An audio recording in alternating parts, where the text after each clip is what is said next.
असलामुअलैकुम। सारे दोस्तों वीरां दा की हाल आ। उम्मीद है सारे ठीक ठाक होवोगे।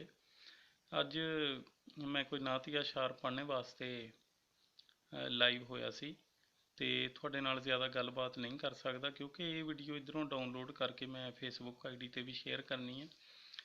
ते सुनो कि उम्मती हाँ खातमुन नबीयीन दा दिन हशर दे कदों ना काम होना। उम्मती हाँ खातमुन नबीयीन दा दिन हशर दे कदों ना काम होना। मैनू माण अखलाक शफात ते मेरा चंगा ते सोहना अंजाम होना।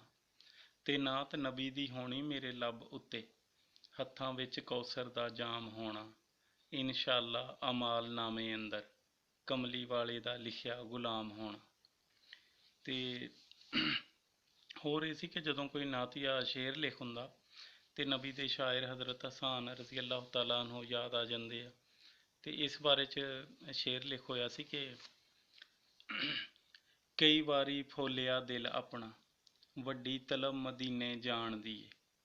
कई वारी फौलिया दिल अपना वड्डी तलब मदीने जान दी ए।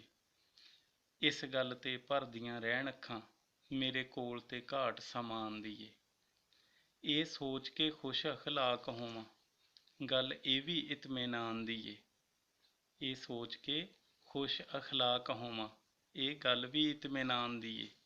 नात लिख के लगदा इंज मैनू बैत कर लई जिवें हसान दी ए रज़ी अल्लाह तआला अन्हु। ते फिर किसी दिन मैं लाइव होऊंगा। वीडियो देखने का शुक्रिया। अल्लाह हाफिज़।